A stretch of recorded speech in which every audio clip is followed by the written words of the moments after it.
Welcome മക്കളെ, അർജുൻ സാറാണ് നിങ്ങളുടെ zoology faculty. Welcome to Merit Academy. അപ്പോൾ നമ്മുടെ സുവോളജിയിലെ കുറച്ച് ഇമ്പോർട്ടൻറ്റ് ക്വസ്റ്റ്യൻസ്, റിപ്പീറ്റഡ് ആയി വരുന്ന ചോദ്യങ്ങളും ഇമ്പോർട്ടൻ്റ് ആയ ടോപ്പിക്സ് ഒക്കെയാണ് നമ്മളിന്ന് ഡിസ്കസ് ചെയ്യുന്നത്. ഓക്കെ, അപ്പോൾ നോക്കാം. ഫസ്റ്റ് നമുക്ക് അറിഞ്ഞിരിക്കേണ്ട ഒരു കാര്യം എന്താണ് ടാക്സോണമി ഒന്ന് പഠിച്ചു നോക്കുക. Taxonomy, branch of biology dealing with characterisation, identification, classification and nomenclature. പിന്നെ ഈ ഒരു പേര് വളരെ ഇമ്പോർട്ടൻ്റ് ആണ്, കാൾ ലിനേയസ്. ഓർത്ത് വെക്കുക, കാൾ ലിനേയസ് എന്താണ്? ഫാദർ ഓഫ് ടാക്സോണമി എന്നറിയപ്പെടുന്നത് കാൾ ലിനേയസ് ആണ്. പിന്നെ അതുപോലെ ബൈനോമിയൽ നോമൻക്ലേച്ചർ പ്രപ്പോസ് ചെയ്തത് കാൾ ലിനേയസ് ആണ്. ഒക്കെ അതിലെ വൺ വേർഡുകളാണ് കേട്ടോ. പിന്നെ നമുക്ക് ബൈനോമിയൽ നോമൻക്ലേച്ചർ, അത് ഇമ്പോർട്ടൻ്റ് ആണ്. ബൈനോമിയൽ നോമൻക്ലേച്ചർ, അതിൻ്റെ ലോസ് അതൊക്കെ ഒന്ന് നോക്കി വെക്കണം. ഓക്കെ, പിന്നെ നമ്മൾ ക്ലാസിഫിക്കേഷനിലേക്ക് വന്നു കഴിഞ്ഞാൽ ക്ലാസിഫിക്കേഷനിൽ ഈ ഒരു classification kingdom, phylum, class, order, family, genus and species. ഇത് അസെൻഡിങ് ഓർഡറിലും ഡിസെൻഡിങ് ഓർഡറിലും എഴുതാൻ ചോദിക്കാറുണ്ട്. അത് നോക്കി വെക്കണം. ഇതിൽ കിങ്ഡം ആണ് ഹയസ്റ്റ് കാറ്റഗറി, സ്പീഷീസ് എന്ന് പറയുന്നത് ലോവസ്റ്റ് കാറ്റഗറിയാണ്. ഓക്കെ, അപ്പോൾ അതിൽ അസെൻഡിങ് ഓർഡറിലും ഡിസെൻഡിങ് ഓർഡറിലും എഴുതാൻ പഠിക്കുക. പിന്നെ അതുപോലെ രണ്ട് എക്സ്പാൻഷൻസ് നമ്മളിതിൽ പഠിച്ചു വെക്കണം. ICZN ഉം ICBN ഉം, അതിൻ്റെ രണ്ടിൻ്റെ എക്സ്പാൻഷൻ നോക്കി വെക്കാം. Okay, ICZN and ICBN. പിന്നെ ഈ ഒരു ടേബിള്, അതായത് man, house fly, mango and wheat, ഇതിലെ എല്ലാ ടാക്സോണമി കാറ്റഗറീസിൻ്റെ പേരും ഇതിൽ നിന്നും ചോദ്യങ്ങൾ ഉണ്ടാവാറുണ്ട്. അപ്പോൾ ഇതാണ് ആ ഒരു പാർട്ടിൽ നിങ്ങൾ നോക്കി വെക്കേണ്ടത്. ഓക്കെ, ഇനി അടുത്ത നോക്കാം. ആനിമൽ കിങ്ഡം അല്ലേ, നമ്മുടെ ഏറ്റവും കൂടുതൽ വെയിറ്റ് ഉള്ള ചാപ്റ്ററാണ് ആനിമൽ കിങ്ഡം എന്ന് പറയുന്നത്. 11 ഫൈലങ്ങളെ കുറിച്ചാണ് നിങ്ങൾക്ക് അതിൽ പഠിക്കാനുള്ളത്. അതിൽ ഈ ഒരു ഫിഗർ നോക്കിയേ, റേഡിയൽ സിമ്മട്രിയും ബൈലാറ്ററൽ സിമ്മട്രിയും. എപ്പോഴും ചോദിക്കുന്നതാണ്, ഈ ഫിഗർ തരും, എന്നിട്ട് അതിൽ സിമ്മട്രി ഏതാണെന്നുള്ളത് ഐഡന്റിഫൈ ചെയ്യാൻ പറയും. അതുപോലെ തന്നെ അതിൻ്റെ എക്സാമ്പിളുകൾ. അപ്പോൾ ഇത് കണ്ടാൽ റേഡിയൽ ആണെന്നും ഇത് ബൈലാറ്ററൽ ആണെന്നും നിങ്ങൾക്ക് മനസ്സിലാക്കാൻ പറ്റണം. അതിൻ്റെ എക്സാമ്പിളുകൾ 2 മാർക്കിനൊക്കെയാണ് ചോദിക്കുക. ഈ റേഡിയൽ സിമ്മട്രി കണ്ടെത്തുന്നതിന് 1 മാർക്കും അതിൻ്റെ എക്സാമ്പിൾ എഴുതുന്നതിന് 1 മാർക്കും ആയിരിക്കും. അപ്പോൾ ആ കാര്യങ്ങൾ കറക്റ്റായിട്ട് നോക്കുക. പിന്നെ ഈ ഫിഗർ നിങ്ങൾക്കറിയാം, ഇത് ഡിപ്ലോബ്ലാസ്റ്റിക്കിൻ്റെയും ട്രിപ്ലോബ്ലാസ്റ്റിക്കിൻ്റെയും ഫിഗറാണ് അല്ലേ. ഡിപ്ലോബ്ലാസ്റ്റിക് എന്ന് പറഞ്ഞാൽ ആ ഒരു ഓർഗാനിസത്തിന് 2 ലെയേഴ്സ് ആയിരിക്കും ഉണ്ടാവുക, എക്ടോഡേമും എൻഡോഡേമും. അതിൻ്റെ ഇടയിൽ മീസോഗ്ലിയ എന്ന് പറയുന്ന ഒരു അൺഡിഫറൻഷിയേറ്റഡ് സ്ട്രക്ചർ ഉണ്ടാവും. പിന്നെ അതുപോലെ തന്നെ ഇത് ട്രിപ്ലോബ്ലാസ്റ്റിക്കിൻ്റെ ആണ്. ട്രിപ്ലോബ്ലാസ്റ്റിക്കിന് 3 ലെയേഴ്സാണ് ഉണ്ടാവുക അല്ലേ, എക്ടോഡേം, എൻഡോഡേം ആൻഡ് മീസോഡേം. ഇതിൻ്റെയും എക്സാമ്പിളുകൾ നോക്കി വെക്കണം. ഇനി അടുത്തത് സീലോമിൻ്റെ ബേസിലുള്ള ക്ലാസിഫിക്കേഷനാണ്. ഇത് നിങ്ങളുടെ ഈ പറയുന്ന മോഡൽ എക്സാം അതിന് ചോദിച്ചതാണ്. മോഡൽ എക്സാമിന്, ക്രിസ്മസ് എക്സാമിനൊക്കെ ചോദിച്ചിട്ടുണ്ട്. അപ്പം ഈ ഒരു ഇത് നോട്ട് ചെയ്ത് വെക്കുക. ഫസ്റ്റ് കാണിക്കുന്നത് ഏതാണ്? സീലോമേറ്റ് ആണ്. സെക്കൻഡ് കാണിക്കുന്നത് സ്യൂഡോ സീലോമേറ്റ് ആണ്. And third one is acoelomate. Okay, അപ്പോൾ ഇതിൻ്റെയും 3ൻ്റെയും എക്സാമ്പിളുകളും കൂടി ഓർത്ത് വെക്കണം. അപ്പോൾ അതാണ് ആ ഒരു ഭാഗത്ത് അറിയേണ്ടത്. പിന്നെ നമുക്ക് എപ്പോഴും ചോദിക്കുന്ന ഇത് ഈ ഒരു ഫിഗർ, നിഡോബ്ലാസ്റ്റിന്റെ ഫിഗർ. ഏത് ഫൈലത്തിലായി നിഡോബ്ലാസ്റ്റ് ഉണ്ടാവുക? നിഡേറിയ അല്ലെ, അല്ലെങ്കിൽ സീലൻഡ്രാറ്റയിലാണ് ഉണ്ടാവുക. പിന്നെ അതുപോലെ പോളിപ്പ് ആൻഡ് മെഡ്യൂസ. ഈ സീലൻഡ്രാറ്റേന്റെ 2 ഫോമുകളാണ് പോളിപ്പും മെഡ്യൂസയും. അതിന്റെ ഫീച്ചേഴ്സ് ഡിഫറൻഷിയേറ്റ് ചെയ്യാൻ പഠിച്ചു വെക്കണം. പിന്നെ ഈ ഫൈലം പഠിക്കുമ്പോൾ ഫോർ എക്സാമ്പിൾ പറയുകയാണെങ്കിൽ ഇപ്പം പോറിഫറയിൽ ഏറ്റവും ഇമ്പോർട്ടൻറ്റ് ഫീച്ചർ വാട്ടർ കനാൽ അല്ലെങ്കിൽ ട്രാൻസ്പോർട്ട് സിസ്റ്റം അല്ലേ. വാട്ടർ കനാൽ അല്ലെങ്കിൽ ട്രാൻസ്പോർട്ട് സിസ്റ്റം. ഓക്കെ, ഇനി മൊളുസ്ക എടുക്കുകയാണെങ്കിൽ റാഡുല അതിൻ്റെ ഒരു ഡിസ്റ്റിങ്റ്റീവ് ഫീച്ചറാണ്, റാഡുല. പിന്നെ ഇപ്പം നമ്മൾ ഈ നിഡേറിയ അല്ലെങ്കിൽ സീലൻഡ്രാറ്റേൻ്റെ പറഞ്ഞു, നിഡോബ്ലാസ്റ്റ്, പിന്നെ അതുപോലെ പോളിപ്പ്, മെഡ്യൂസ ഫോമുകൾ, അങ്ങനത്തെ ഡിസ്റ്റിങ്റ്റീവ് ആയിട്ടുള്ള ഫീച്ചേഴ്സ് എന്തായാലും പഠിച്ചു വെക്കണം. അപ്പം എക്കൈനോഡർമാറ്റ എടുക്കുകയാണെങ്കിൽ എന്താണ് ഇതിൻ്റെ most distinctive feature? Water vascular system അല്ലേ, വാട്ടർ വാസ്കുലാർ സിസ്റ്റം. ഇതിൽ ഈ വാട്ടർ കനാൽ സിസ്റ്റവും വാട്ടർ വാസ്കുലാർ സിസ്റ്റവും മാറിപ്പോയത്. പോറിഫറയ്ക്ക് വാട്ടർ കനാൽ സിസ്റ്റവും കെനോഡർമാറ്റയ്ക്ക് വാട്ടർ വാസ്കുലാർ സിസ്റ്റവും ആണുള്ളത്. അങ്ങനത്തെ ഡിസ്റ്റിങ്റ്റീവ് ഫീച്ചേഴ്സ് എന്തായാലും ഓരോ ഫൈലത്തിൻ്റെയും പഠിച്ചു വെക്കണം. ഓക്കെ, ഇനി അടുത്തത് നോക്കാം. ഇത് കോഡാറ്റേൻ്റെ ഫിഗർ എപ്പോഴും ലേബൽ ചെയ്യാൻ ചോദിക്കുന്നതാണ്. കോഡാറ്റേൻ്റെ 4 main features: nerve cord, notochord, gill slits, post anal part. അതെന്തായാലും ഫിഗർ ലേബൽ ചെയ്യാൻ പഠിച്ചു വെക്കണം. പിന്നെ അതുപോലെ തന്നെ കോഡേറ്റ്സും നോൺ കോഡേറ്റ്സും തമ്മിലുള്ള ഡിഫറൻസ് അതൊരു ടേബിളായി ടെക്സ്റ്റിൽ കൊടുത്തിട്ടുണ്ട് അല്ലേ. അതെന്താ എപ്പോഴും ചോദിക്കുന്ന differentiate between chordates and non chordates. അപ്പം കോഡേറ്റ്സിൽ എന്താണ് നോട്ടോ കോഡ് പ്രസന്റ് ആണ്, നോൺ കോഡേറ്റ്സിൽ നോട്ടോ കോഡ് ആബ്സെന്റ് ആണ്. പിന്നെ ഗിൽസ്ലിറ്റ്സ് കോഡേറ്റ്സിൽ പ്രസന്റ് ആണ്, നോൺ കോഡേറ്റ്സിൽ ആബ്സെന്റ് ആണ്. കോഡേറ്റ്സിൽ ഹാർട്ട് വെൻട്രലാണ്, നോൺ കോഡേറ്റ്സിൽ ഹാർട്ട് ഡോർസലാണ്. അങ്ങനെ ഒരു 4 പോയിന്റെങ്കിലും മിനിമം നോക്കി വെക്കണം. പിന്നെ ഈ ഒരു ചാപ്റ്ററിന് എപ്പോഴും ചോദിക്കുന്ന ചോദ്യമാണ്, നിങ്ങൾക്കറിയാം all vertebrates are chordates.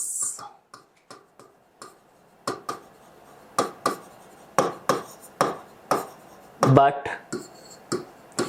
all chordates are not vertebrates.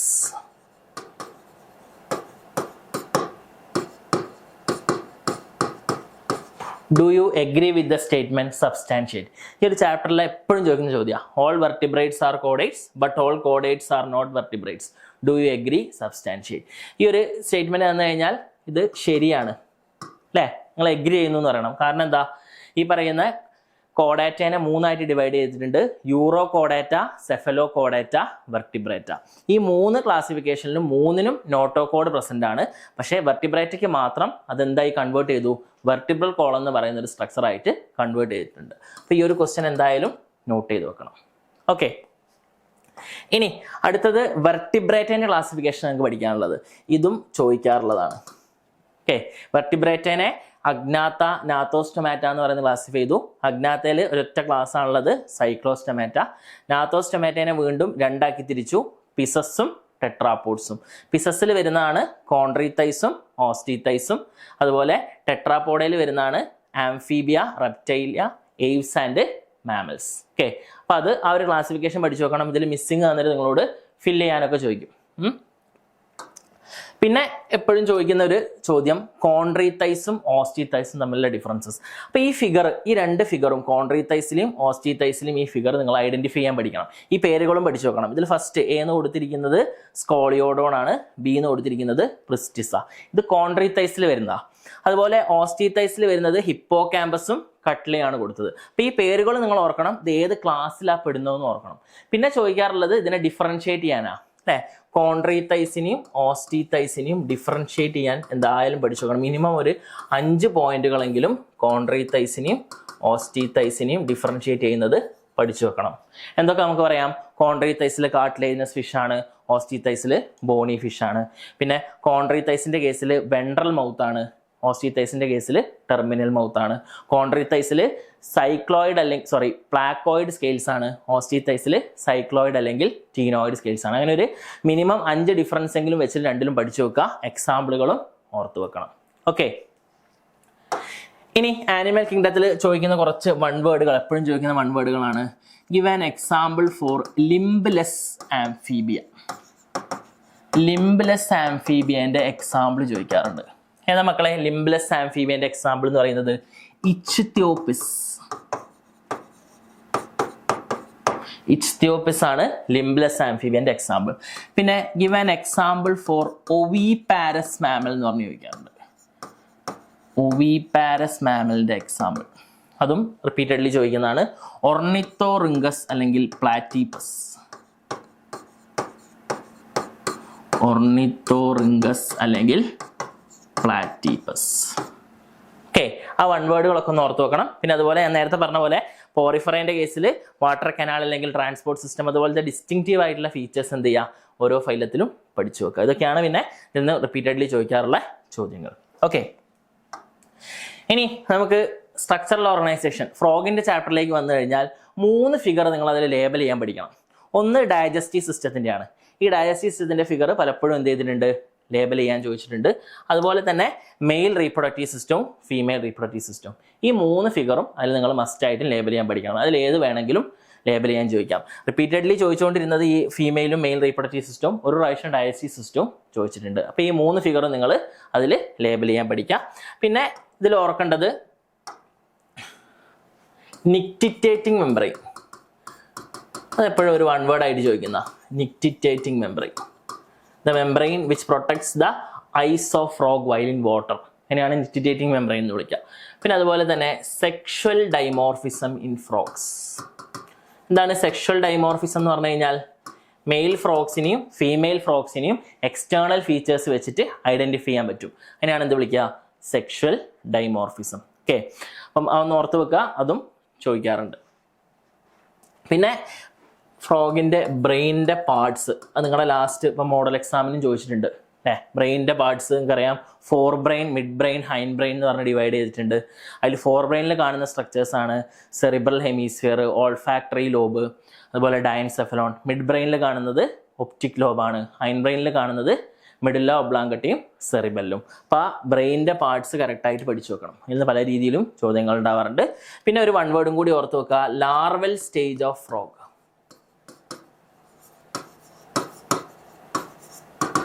Larval stage of frog. Larval stage of ഫ്രോഗിന്റെ പേരെന്താണ്? ടാഡ്പോൾ. ഓക്കെ, അപ്പം അതും ചെറിയൊരു ചാപ്റ്ററാണ്. അതൊക്കെയാണ് മെയിൻലി അതിൽ നിന്ന് ഈ ഒരു ചാപ്റ്ററിൽ നിന്ന് ചോദിക്കാറുള്ളത്. ഇനി നമുക്ക് നേരെ ബയോമോളിക്യൂൾസിലേക്ക് വരാം. ബയോമോളിക്യൂൾസിലേക്ക് എപ്പോഴും ചോദിക്കുന്ന അമിനോ ആസിഡിന്റെ 3 സ്ട്രക്ചേഴ്സ്. ഒന്നെങ്കിൽ ഈ ഫിഗർ തന്നിട്ട് നിങ്ങളോട് ഐഡന്റിഫൈ ചെയ്യാൻ പറയും, അല്ലെങ്കിൽ എന്ത് ചെയ്യും, നിങ്ങളോടത് draw the structure of glycine, alanine, serine എന്നൊക്കെ പറഞ്ഞ് ചോദിക്കും. അപ്പം ഈ 3 അമിനോ ആസിഡിന്റെ ഫിഗർ നിങ്ങൾ വരയ്ക്കാൻ പഠിക്കണം. Glycine, alanine and serine repeatedly ചോദിക്കുന്നതാണ്. ഓക്കെ, പിന്നെ ഇവിടെ നൈട്രജൻ ബേസസ്. നൈട്രജൻ ബേസസ് ഏതൊക്കെയാണെന്നുള്ള ഓർത്ത് വെക്കുക. നൈട്രജൻ ബേസസിന് നമ്മൾ പ്യൂരിൻസ്, പിരമിഡിൻസ് എന്ന് പറഞ്ഞ് ഡിവൈഡ് ചെയ്തിട്ടുണ്ട് അല്ലേ. Purines and pyrimidines. പ്യൂരിൻസിൽ വരുന്നതാണ് അഡെനിൻ, ഗ്വാനിൻ. പിരമിഡിൻസിൽ വരുന്നതാണ് സൈറ്റോസിൻ, യുറാസിൽ ആൻഡ് തൈമിൻ. അതൊന്ന് ഓർത്ത് വെക്കാം. അത് വെച്ചിട്ട് ഓഡ് വൺ ഔട്ടൊക്കെ ചോദിക്കാറുണ്ട് ചിലപ്പോൾ. അപ്പോൾ ഓർക്കുക, നൈട്രജൻ ബേസ് പ്യൂരിൻസും പിരമിഡിൻസും ആയി തിരിച്ചു. പ്യൂരിൻസിൽ വരുന്നത് അഡനിനും ഗാനിനും, പിരമിഡിൻസിൽ വരുന്നത് സൈറ്റോസിൻ, യുറാസിൽ ആൻഡ് തൈമിൻ. ഇനി അതുപോലെ എപ്പോഴും ചോദിക്കുന്ന ഒരു figure, draw the structure of glycerol. പഠിച്ചു നോക്കുക. CH2OH, CHOH and CH2OH repeatedly ചോദിക്കുന്നതാണ് കേട്ടോ. എന്തായാലും അത് കണ്ടാലും ഐഡന്റിഫൈ ചെയ്യാനും പറ്റണം, ചിലപ്പോൾ വരയ്ക്കാൻ ചോദിക്കും. അങ്ങനെയാണെങ്കിൽ ഗ്ലിസറോളിൻ്റെ ഫിഗർ ഐഡന്റിഫൈ ചെയ്യാൻ പറ്റണം. പിന്നെ നമ്മൾ തൊട്ട് മുന്നേ പറഞ്ഞ നൈട്രജൻ ബേസസ്, അതിൻ്റെ 2 ഫിഗേഴ്സും ചോദിക്കാറുള്ളതാണ്. അഡിനിൻ്റെയും യുറാസിൻ്റെയും ഐഡന്റിഫൈ ചെയ്യാൻ. അപ്പോൾ ആദ്യം ഇത് nitrogen, identify the nitrogen base എന്ന് പറഞ്ഞിട്ട് അധികം ചോദിക്കുക. അപ്പോൾ അല്ലെങ്കിൽ തന്നെ ഈ കോർണേഴ്സിൽ നൈട്രജൻ അല്ലെങ്കിൽ നൈട്രജൻ അടങ്ങിയ കോമ്പൗണ്ടുകൾ ഉണ്ടെങ്കിൽ അത് എന്തായിരിക്കും? ഇവിടെയൊക്കെ നോക്കിയേ, എല്ലാ കോർണേഴ്സിലും വേണമെന്നില്ല, ഉണ്ടെങ്കിൽ അത് നൈട്രജൻ ബേസ് ആയിരിക്കും. 2 റിങ് ഉണ്ട്, ഇതൊരു റിംഗ് ആണ്, ഇത് രണ്ടാമത്തെ റിങ്. അങ്ങനെ 2 റിങ് ഉണ്ടെങ്കിൽ അത് എന്തായിരിക്കും? അഡിനിൻ ആയിരിക്കും. ഒറ്റ റിംഗ് ആണുള്ളതെങ്കിൽ അത് എന്തായിരിക്കും? യുറാസിലായിരിക്കും. അപ്പം ആ റിങ് വെച്ചിട്ട്, റിങ്ങിൻ്റെ എണ്ണം വെച്ചിട്ട് അത് ഐഡന്റിഫൈ ചെയ്യാൻ പഠിക്കുക. അഡിനിനും യുറാസിലും നിങ്ങളോട് ഐഡന്റിഫൈ ചെയ്യാൻ ചോദിക്കുള്ളൂ.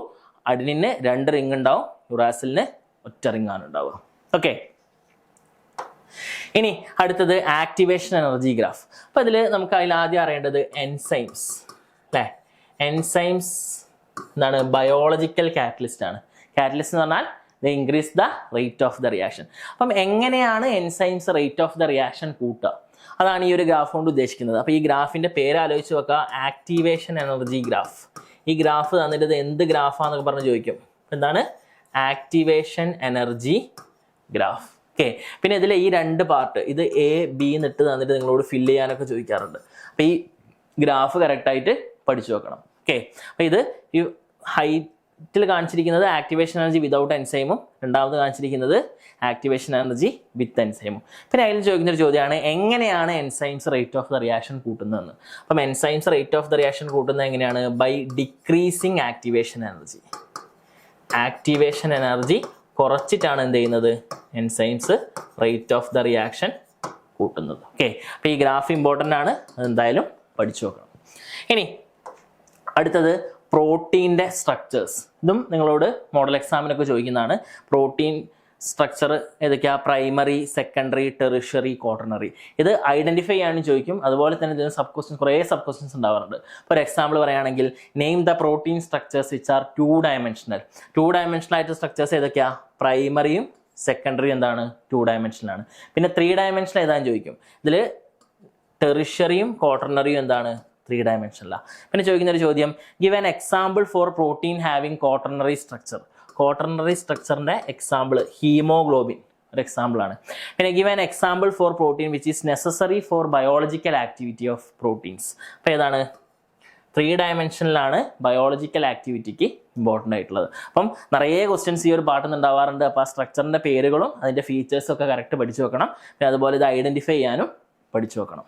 ഓക്കെ, പിന്നെ അതുപോലെ തന്നെ പ്രോട്ടീൻസിലേക്ക് വന്നു കഴിഞ്ഞാൽ ഈ പ്രോട്ടീൻസിന്റെ ചില ഫങ്ഷൻസ്, അപ്പം ഫോർ എക്സാമ്പിൾ കൊളാജൻ,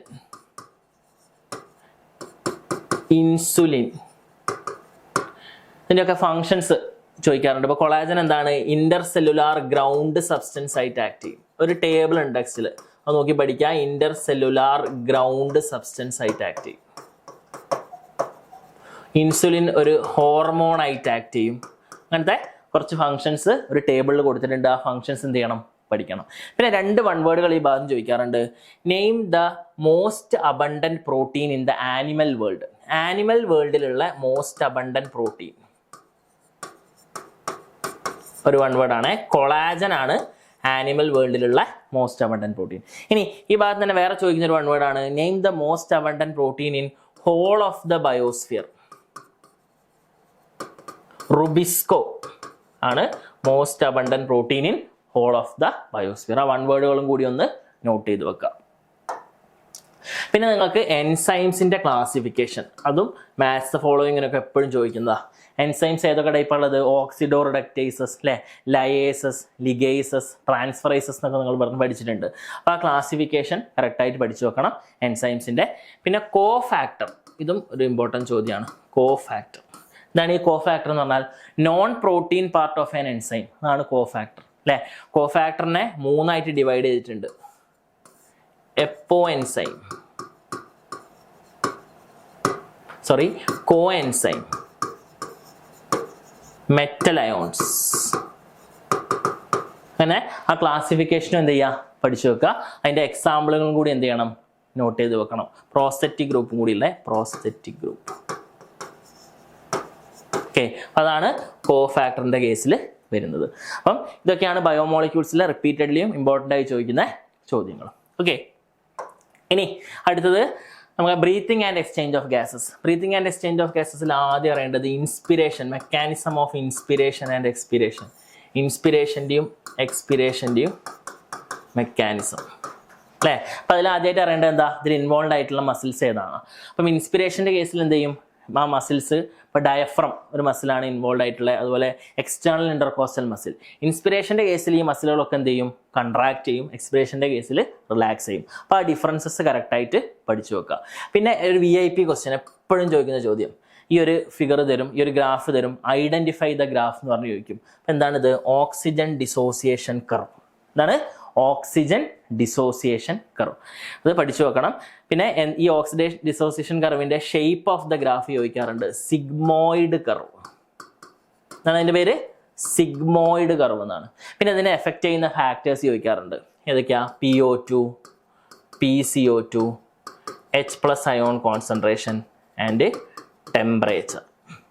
ഓക്കെ, ഇതൊക്കെയാണ് ഈ പറയുന്ന ഓക്സിജൻ ഡിസോസിയേഷൻ കർവിനെ എഫക്റ്റ് ചെയ്യുന്ന ഫാക്ടേഴ്സ്. ഓക്കെ, അപ്പോൾ അതും കറക്റ്റായിട്ട് പഠിച്ചു വെക്കുക. പിന്നെ ഇതിൽ അറിയേണ്ടത് ലങ് വോളിയമും ലങ് കപ്പാസിറ്റീസും, അതിൻ്റെ ഡെഫിനിഷൻസും നോർമൽ വാല്യൂസും ഒക്കെ അറിഞ്ഞിരിക്കണം. ഏതൊക്കെയാണ് ലങ് വോളിയംസ്? ടൈഡൽ വോളിയം അല്ലെങ്കിൽ TV എന്ന് പറയും, അല്ലേ. Inspiratory reserve volume, expiratory reserve volume, അല്ലേ, റെസിഡ്യുവൽ വോളിയം. ഇതൊക്കെയാണ് ലങ് വോളിയംസ്. പിന്നെ ലങ് കപ്പാസിറ്റീസ്, ലങ് കപ്പാസിറ്റീസിലേക്ക് വന്നു കഴിഞ്ഞാൽ ഏതൊക്കെയാ? Inspiratory capacity, expiratory capacity, functional residual capacity, vital capacity, total lung capacity. ഇതിൻ്റെ ഇക്വേഷൻസ് അത് തെറ്റിച്ച് തന്നെ നിങ്ങളോട് കറക്റ്റായിട്ട് എഴുതാനൊക്കെ ചോദിക്കാറുണ്ട്. അപ്പോൾ അത് പഠിച്ചു വെക്കണം. പിന്നെ ഇതിൽ ഇമ്പോർട്ടൻ്റ് ആയിട്ട് അറിയേണ്ട ഒരു കാര്യം, എംഫിസീമ ഡിസോർഡർ എപ്പോഴും ചോദിക്കുന്ന, the respiratory disorder in which respiratory surfaces decreased, അല്ലേ, and alveolar walls are damage. ഇതിൻ്റെ മെയിൻ കോസ് സിഗരറ്റ് സ്മോക്കിംഗ് ആണ് എംഫിസീമേൻ്റെ മെയിൻ കോസ്. അതും കൂടി ഓർത്ത് വെക്കുക. പിന്നെ റെഗുലേഷൻ ഓഫ് റെസ്പിറേഷനിൽ ആ പേരുകൾ ഏതൊക്കെ സെൻറ്റേഴ്സ് ആണ് റെഗുലേഷൻ ഹെൽപ്പ് ചെയ്യുന്നത് എന്നുള്ളത്. റെസ്പിറേറ്ററി റിതം സെൻറ്റർ, അല്ലേ, pons region, chemosensitive area, receptors associated with aortic arch and carotid artery. ആ പേരുകളും കൂടി ഒന്ന് ഓർത്ത് വെക്കണം. അപ്പം അത്രയും കാര്യങ്ങൾ ബ്രീത്തിങ് ആൻഡ് എക്സ്ചേഞ്ച് ഓഫ് ഗ്യാസസിൽ നോക്കുക. പിന്നെ അടുത്തത് നമുക്ക് ബോഡി ഫ്ലൂയിഡ്സ് ആൻഡ് സർക്കുലേഷൻ, അല്ലേ. ബോഡി ഫ്ലൂയിഡ്സ് ആൻഡ് സർക്കുലേഷനിൽ ആദ്യം അറിയേണ്ട കാര്യങ്ങൾ ടൈപ്സ് ഓഫ് WBCന്റെ ടൈപ്പുകൾ അതിൽ ഓർത്ത് വെക്കുക. WBCന്റെ ടൈപ്പിൽ പെർസെൻറ്റേജും ഫംഗ്ഷനും നിങ്ങൾ പഠിക്കണം. സാധാരണ എല്ലാവരും സ്കിപ്പ് ചെയ്യുന്നതാണ് ഈ പെർസെൻറ്റേജും ഫംഗ്ഷനും വെച്ചിട്ട് മാച്ച് ദ ഫോളോയിങ് ചോദിക്കാറുണ്ട്. WBCന്റെ ടൈപ്പുകൾ ഏതൊക്കെയാ? Neutrophil, eosinophil, basophil, monocyte, lymphocyte. അതിന്റെ ഫംഗ്ഷനുകളും അതുപോലെ പെർസെൻറ്റേജും നോക്കി വെക്കുക. പിന്നെ ക്ലോട്ടിംഗ് അല്ലെങ്കിൽ coagulation of blood, coagulation of blood നോക്കണം, ചോദിക്കാറുണ്ട്. പിന്നെ ലാസ്റ്റ് ഇപ്പം നിങ്ങളെ മോഡൽ എക്സാമിന് ചോദിച്ചതാണ് erythroblastosis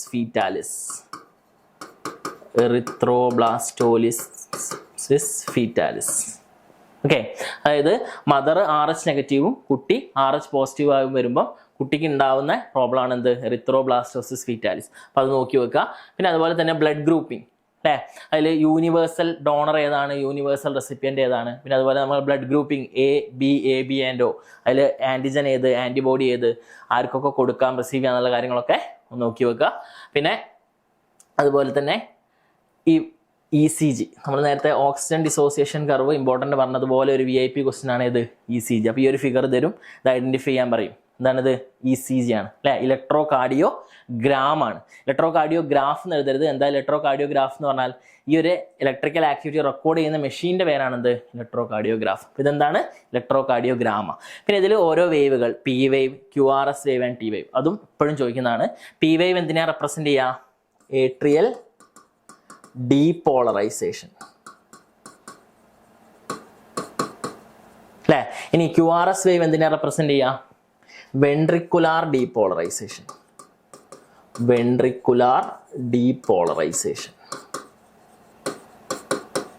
T wave ventricular repolarization. അപ്പം അതിൻ്റെ സബ് ക്വസ്റ്റ്യൻ ആയിട്ട് ചോദിക്കാറുള്ളതാണ് ഈ പറയുന്ന P വേവും QRS വേവും T വേവും ഒക്കെ എന്തിനെയാണ് റെപ്രസെന്റ് ചെയ്യുക എന്നുള്ളത്. അപ്പം അതും കൂടി എന്തായാലും പഠിച്ചു നോക്കണം. ഓക്കെ, അപ്പം ECG ആണെന്ന് എഴുതാൻ പറ്റണം, അല്ലെങ്കിൽ ഇലക്ട്രോ കാർഡിയോഗ്രാം ആണെന്ന് എഴുതാൻ പറ്റണം. ഈ 3 വേവുകളും എന്തിനെ റെപ്രസെന്റ് ചെയ്യുന്നു എന്നുള്ളതും കറക്റ്റായിട്ട് പഠിച്ചു വെക്കുക. പിന്നെ ഡബിൾ സർക്കുലേഷൻ എന്ന് പറയുന്ന ടോപ്പിക്കും കൂടി ഒന്ന് നോക്കി വെക്കുക. പിന്നെ ഇവിടുന്ന് ഹൈപ്പർ ടെൻഷൻ ചോദിക്കാറുണ്ട്. ഡിസീസസിൽ നിന്ന് ഹൈപ്പർ ടെൻഷൻ എന്താണെന്ന് ചോദിക്കാറുണ്ട്. എന്താണ് ഹൈപ്പർ ടെൻഷൻ?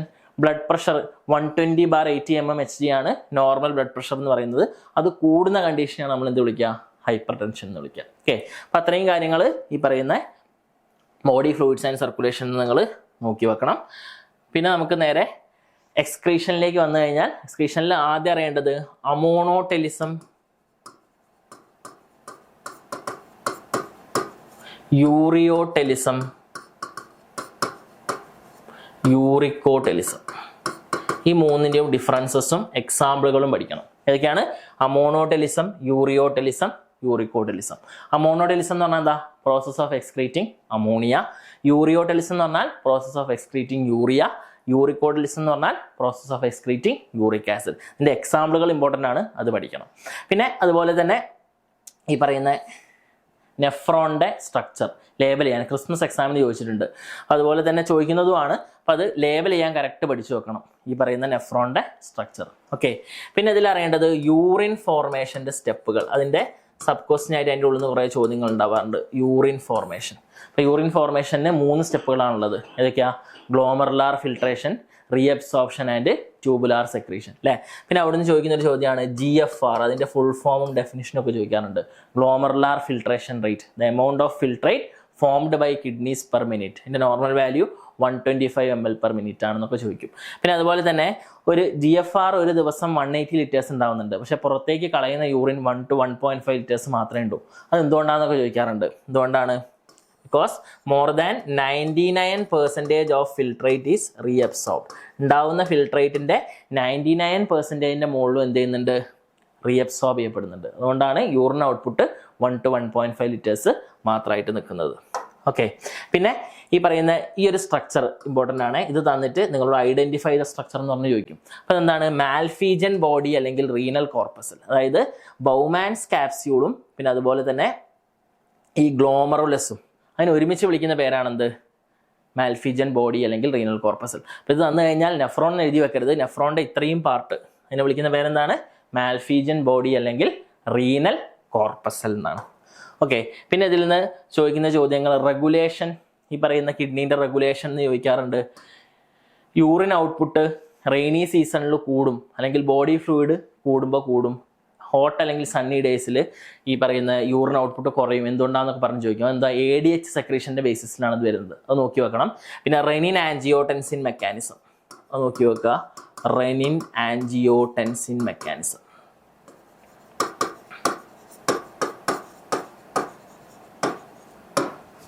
ഓക്കെ, പിന്നെ ഇതിലെ ഡിസീസസിലേക്ക് വന്നു കഴിഞ്ഞാൽ uraemia, accumulation of urea in blood, അതിനെയാണ് യുറീമിയ എന്ന് വിളിക്കുക.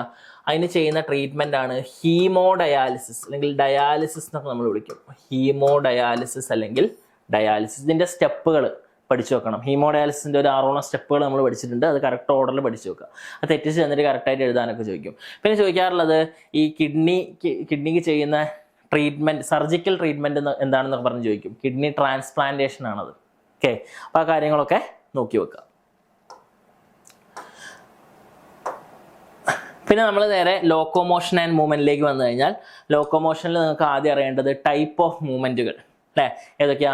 അമീബോയിഡ് മൂവ്മെൻ്റ് ഉണ്ട്, ഫ്ലജല്ലാർ മൂവ്മെൻറ്റ് എന്നൊക്കെ പറഞ്ഞ് നമ്മൾ പഠിച്ചിട്ടുണ്ട്. അപ്പോൾ ആ ടൈപ്പ് ഓഫ് മസ്കുലാർ മൂവ്മെൻറ്റ്, ആ മൂവ്മെൻറ്റുകളുടെ ടൈപ്പുകളും എക്സാമ്പിളുകളും പഠിച്ചു വെക്കുക.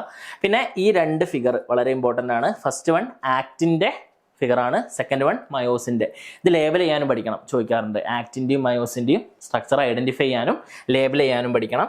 അതുപോലെ തന്നെ ഇത് സ്കെലിറ്റൽ മസിലിൻ്റെ സ്ട്രക്ചറാണ് അല്ലേ? അതിൽ A band, I band, Z line, M line, H zone അതൊക്കെ നോക്കി വെക്കുക.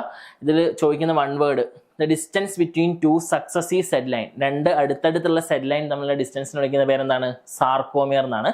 അത് വെച്ചിട്ട് തന്നെ ഒരു 1 വേർഡും കൂടി ഉണ്ട്. The structural and functional unit of contraction എന്നറിയപ്പെടുന്നത് എന്താണ്?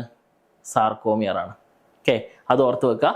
പിന്നെ ഇവിടെ sliding filament theory, sliding filament theory അല്ലെങ്കിൽ mechanism of muscle contraction, sliding filament theory അല്ലെങ്കിൽ മെക്കാനിസം ഓഫ് മസിൽ കൺട്രാക്ഷൻ.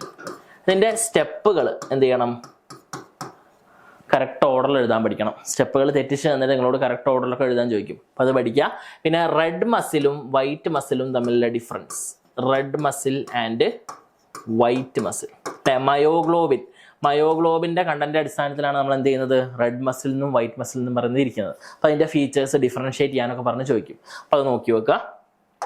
പിന്നെ അതുപോലെ സ്കെലിറ്റൽ സിസ്റ്റത്തിലേക്ക് വന്നു കഴിഞ്ഞാൽ എങ്ങനെയാണ്? നമ്മളെ ടോട്ടൽ നമ്പർ ഓഫ് ബോൺസ് എത്രയാ? 206 ബോൺസ് ആണ് അല്ലേ? അതിനെ ആക്സിയൽ സ്കെലിട്ടൺ, എപ്പൻഡിക്കുലാർ സ്കെലിട്ടൺ എന്ന് പറഞ്ഞ് ഡിവൈഡ് ചെയ്തിട്ടുണ്ട്. ആക്സിയലും എപ്പൻഡിക്കുലാറും. ഓക്കെ, ആക്സിയലിൽ വരുന്നതാണ് skull, vertebral column, sternum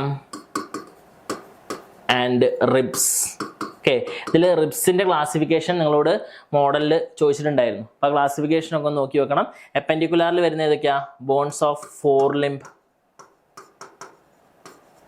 hind limb, pectoral girdle and pelvic girdle.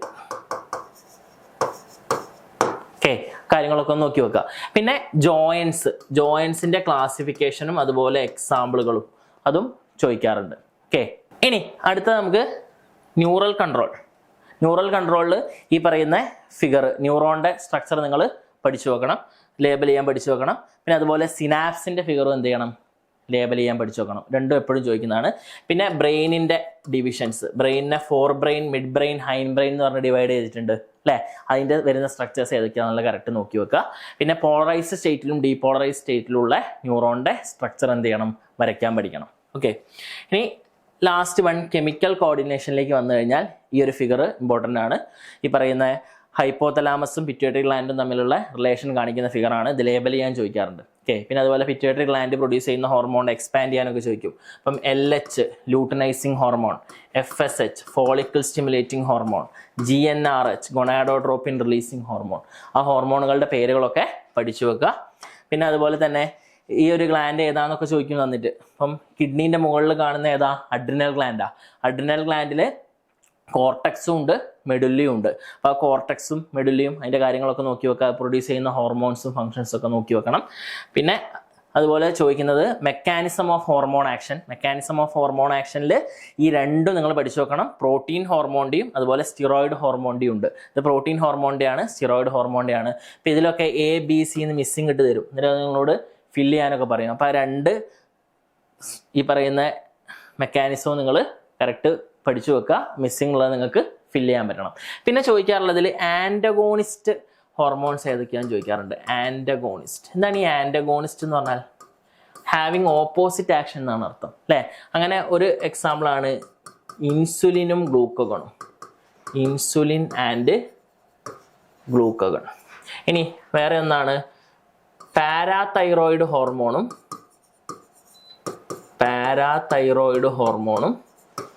പിന്നെ തൈറോകാൽസിറ്റോണിൻ. അപ്പോൾ എന്താണ് ഈ ആൻറ്റഗോണിസ്റ്റ് കൊണ്ട് ഉദ്ദേശിക്കുന്നത്? Opposite action. For example insulin എന്താണ്? ഈ പറയുന്ന ഷുഗർ അല്ലെങ്കിൽ ബ്ലഡ് ഷുഗർ കുറയ്ക്കുന്ന ഹോർമോണാണ്. ഗ്ലൂക്കോഗൺ എന്താ? കൂട്ടുന്ന ഹോർമോണാണ്. അപ്പോൾ അത് ഓപ്പോസിറ്റ് ആക്ഷനിൽ നമ്മൾ എന്ത് വിളിക്കുക?